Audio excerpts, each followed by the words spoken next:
Dar início àquilo que é uma jornada que começámos hoje com todos vocês.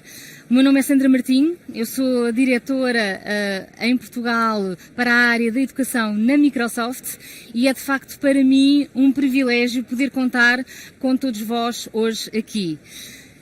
Gostava em primeira mão de vos colocar uma questão muito simples. Não me vão responder, como é óbvio, não vos vou ouvir, mas que fique para a vossa reflexão. Porque é que estão aqui hoje? E, portanto, desafiar-vos exatamente que ao longo das apresentações que vamos ter hoje também consigam ter a resposta que vos trouxe aqui hoje. E, para começarmos a nossa apresentação próxima naquilo que será o futuro das competências no âmbito da nova era, no âmbito do novo mundo, vamos ter connosco Alexa Joyce. Alexa Joyce, que está connosco na Microsoft já há alguns anos, mas teve a oportunidade de passar por instituições como a OCDE, como a European Schoolnet, onde desenvolveu funções também, elas ligadas à área de Future Ready Skills. Neste momento desempenha a função de líder na área de Future Ready Skills na Microsoft para Middle East and Africa. Welcome, please, Miss Alexa Joyce.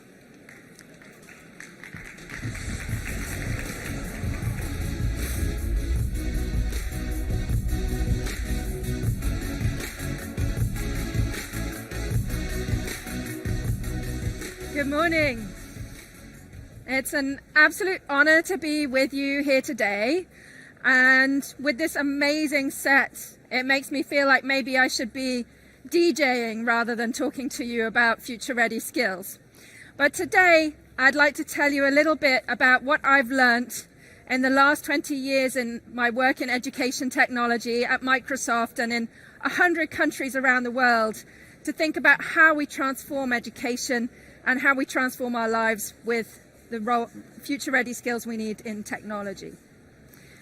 So the first thing I want to talk about is the fourth industrial revolution. So when we think about how the economy and how society has changed in the last couple of 100 years, we had these successive revolutions. First, the steam age, when suddenly we could transport goods and services much more easily around the country. And then came electricity, which just made everything more efficient, more impactful, able to do things we could never do before and at scales we'd never seen before. And then as we got into the 70s, we saw electronics and IT beginning to emerge, and we saw the promise that that could bring. And people got very excited about what it could do, but actually technology wasn't yet really evolved to the stage where maybe it could do the things that we'd imagined for it until the 2000s. And now we're at the stage of that digital and AI revolution, the fourth industrial revolution, where technology is profoundly changing the way that we work, the way that we live, the way that we watch TV. Instead of watching the traditional TV channels, we're watching Netflix. The way that we move around a city, we're using Uber instead of taxis in traditional ways. And this huge disruption in what's going on in the way that we live and work is creating a huge disruption in the types of skills that we need to have to be able to be successful in our life and work.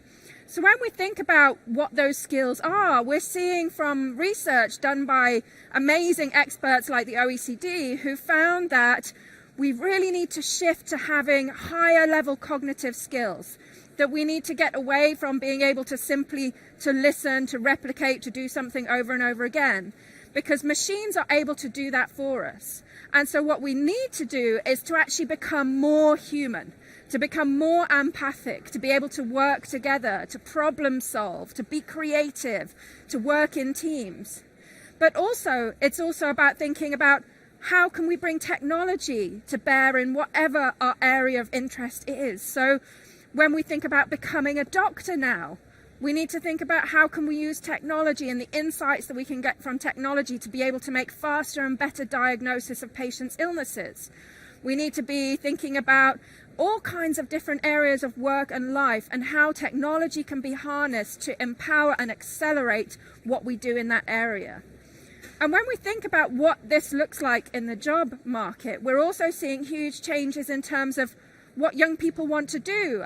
Right now, the average 30-year-old has probably had more careers between the age of 20 and 30 than the previous generation had in their whole working life.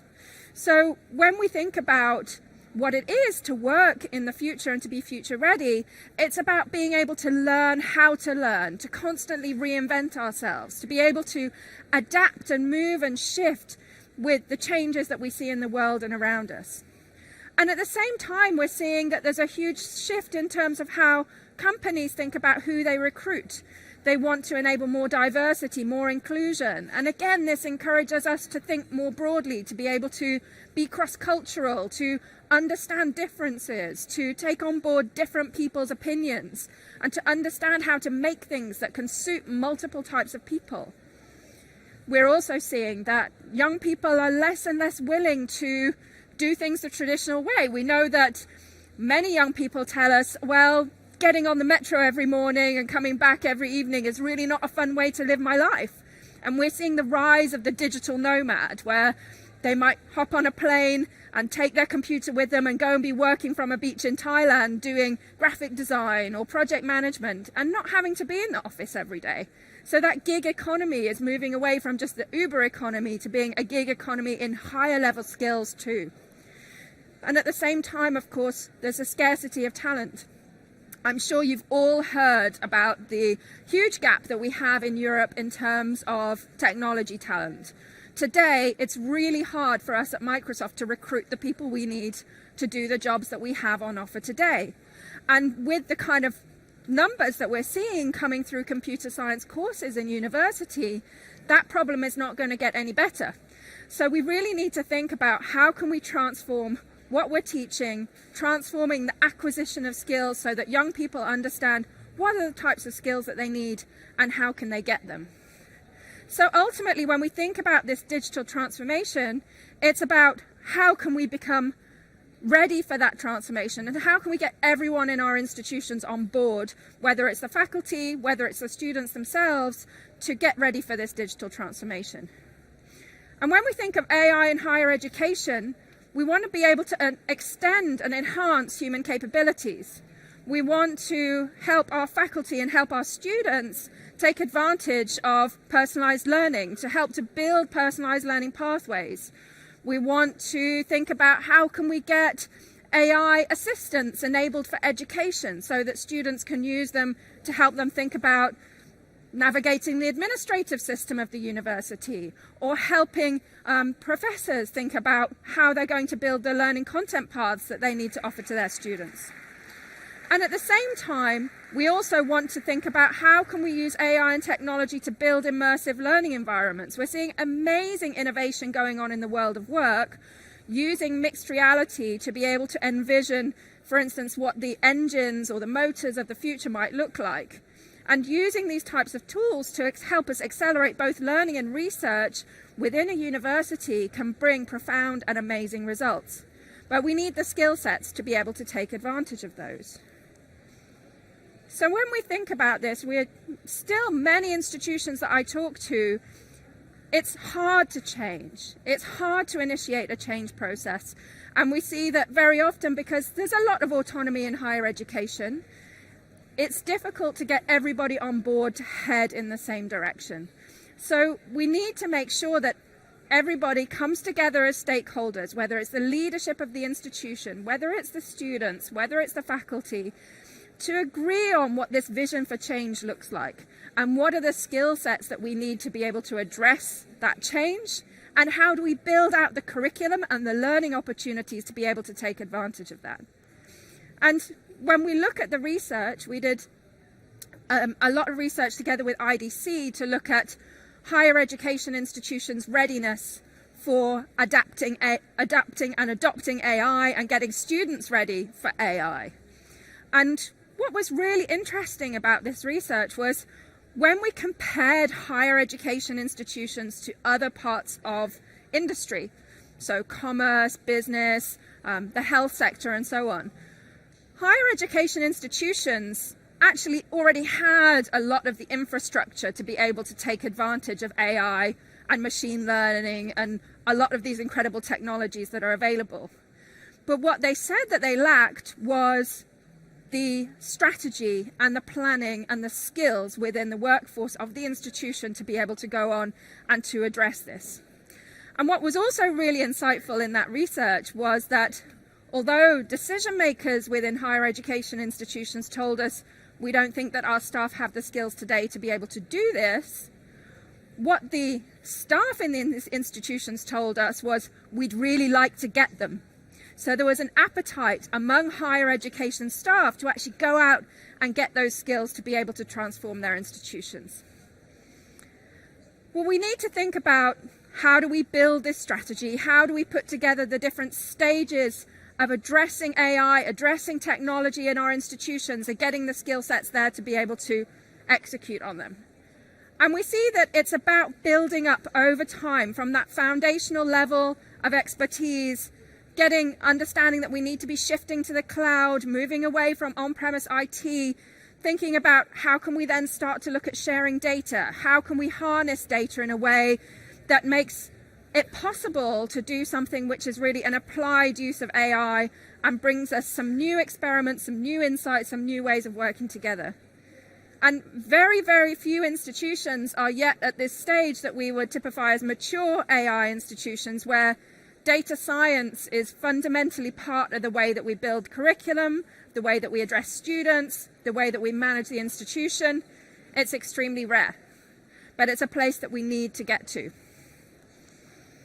So to reiterate, it's about focusing on the people within the institution to build that culture, to build a learning culture which enables us to get there. And so when we think about what that is, it's about getting students excited about STEM and computational thinking and technology more broadly. We know that it's still something which is seen as a stereotypically male-dominated profession, and we want to make sure that we inspire a wider body of students to actually get engaged and excited about what it could mean. We need to get students ready not just with the abstract conceptual skills around technology, but hands-on, vocationally relevant skills as well. We see that a lot of institution curricula, for instance, in computer science, are still far away from what you might do as an actual IT professional in an everyday job. But we know it's also very, very hard for institutions to stay on top of what those curriculum might be, because companies like us, we keep inventing new things every day and we put it out on the market, so staying on top of that is really hard. So we want to work more closely with institutions to be able to share that knowledge and work on co-building curriculum so that we can keep on top of that change.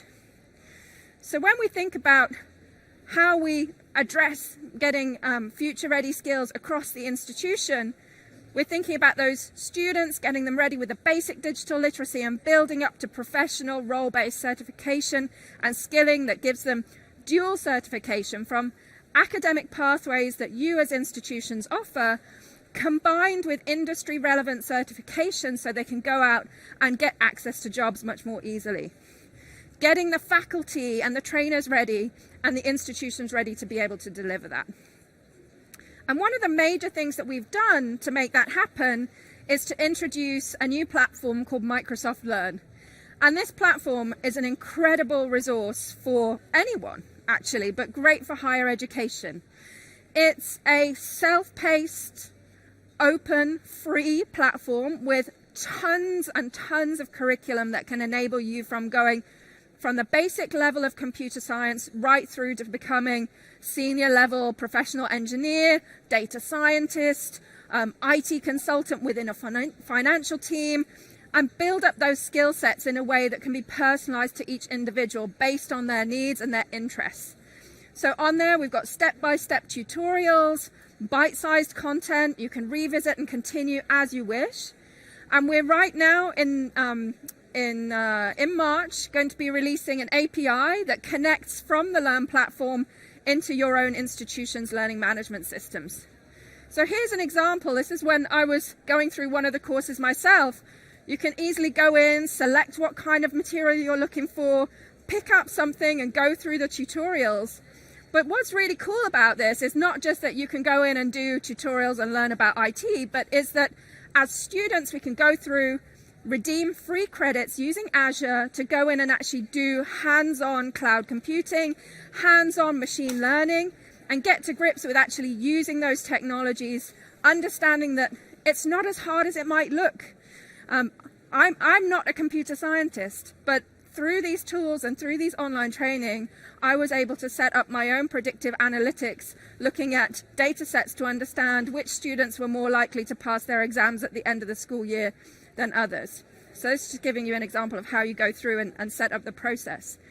But it's incredibly intuitive and easy, whether it's for students, whether it's for faculty, to build on that content and get right through into using real professional level digital skills. So what I'd like to conclude by saying is, we would love to partner more effectively with you as institutions in higher education. You're tremendously important in getting young people the skills that they need to be able to move seamlessly from their education into the job market. We want to work with you as faculty to understand what are your curriculum needs, how can we get down into the details and map modules so that we fit into where you're trying to position your students, whether they're IT students, whether they're business students, whether they're engineering students. It's time to get them ready for this digital future that's going to be their future as soon as they graduate. So to conclude, I'd say let's work together. Let's take on this challenge of digital transformation and help our students and our staff get future ready by skilling them up with the tools that they need to be successful in their life and in their work. Thank you very much.